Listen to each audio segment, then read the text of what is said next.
I don't just talk about other people's stuff, I also make my own. Books in particular. To date, I have 4 books you can check out on Amazon. Operation Red Dragon: The Daikaiju Wars Part 1, Occult Mafia, Emerald of Maddox City, and the short story collection Assorted Absurdities, Tales of Kaiju Punk and Other Genres. Hop on down to the description for Amazon links to all 4 books. Enjoy whichever ones you read, and enjoy the video.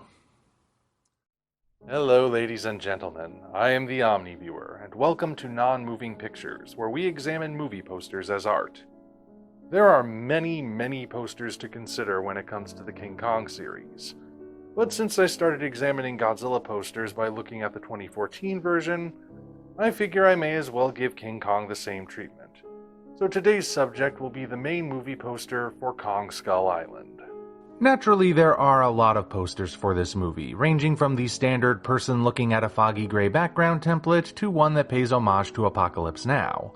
However, most people who entered the theater in 2017 saw this one hanging on the wall.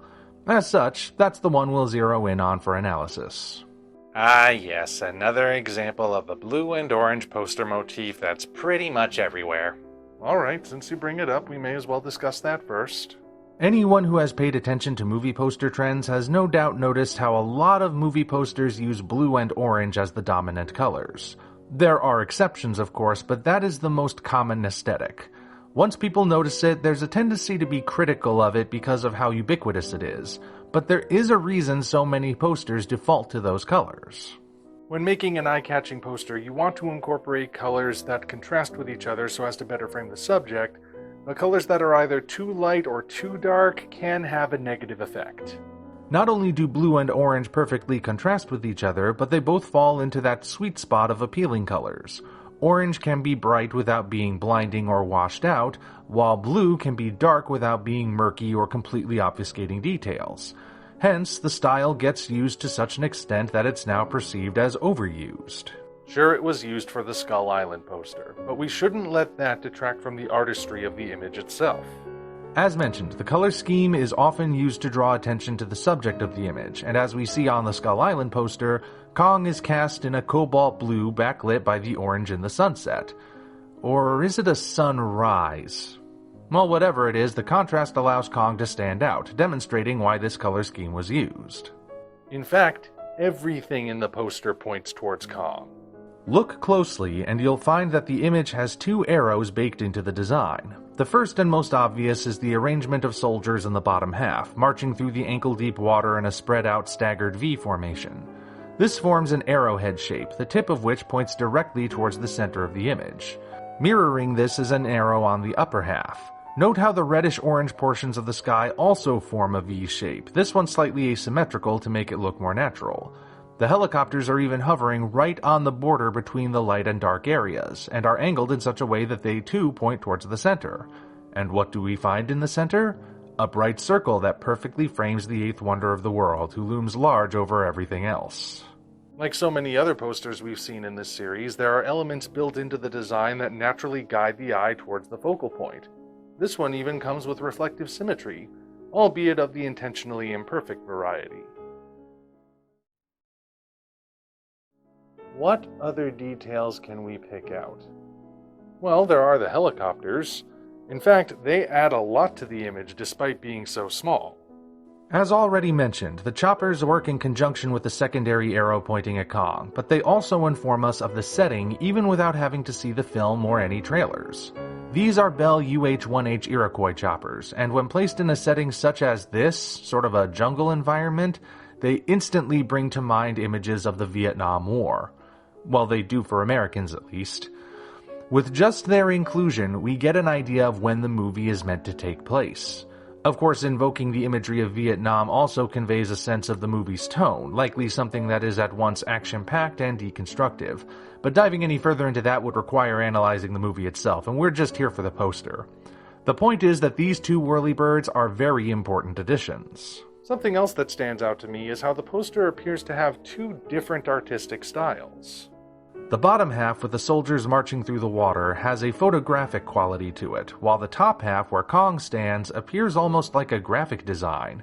It does not completely lack in detail, but what details we see are scant, and the objects seem to lack dimensionality. In other words, they look flat. So is that some kind of mistake? Well, maybe. Personally, though, I think it looks too deliberate to be a mistake. One thing this change in styles does is convey distance between the soldiers and the shoreline, and at a distance, things can sometimes appear flat to the naked eye. Ergo, this means the poster has depth, with a foreground, a midground, and a background. With that established, the contrast between sections also adds a sense of the uncanny to the image. Note how the soldiers, and even the helicopters above them, are photoreal.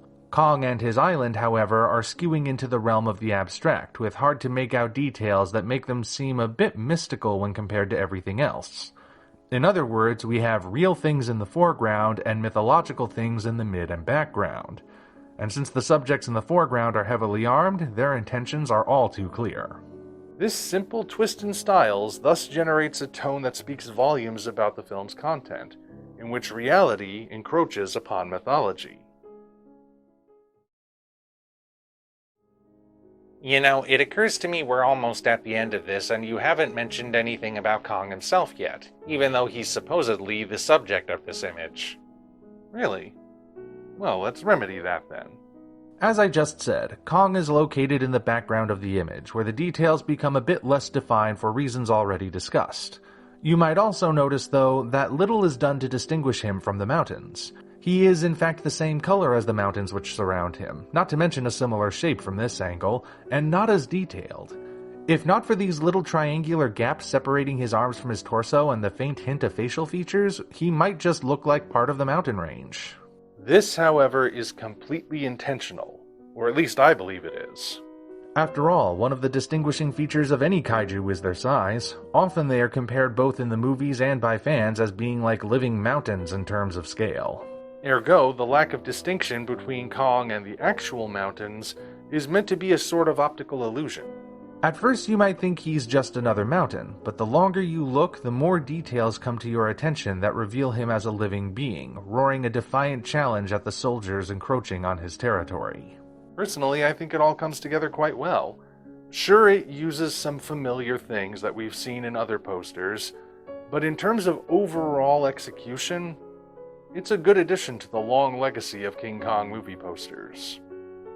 Until such time as we meet again, this is the Omni Viewer signing off.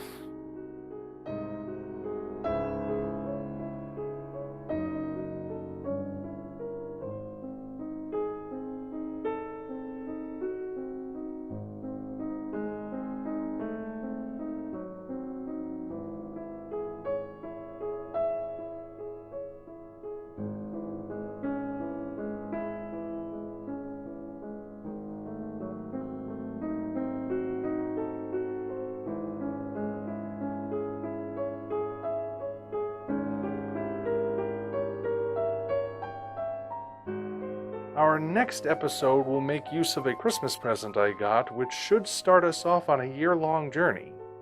So stay tuned for that.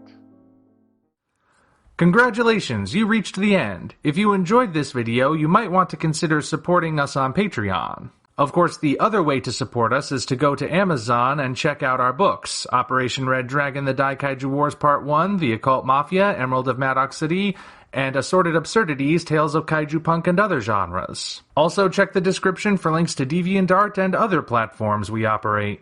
Thank you all for watching. We'll see you next time.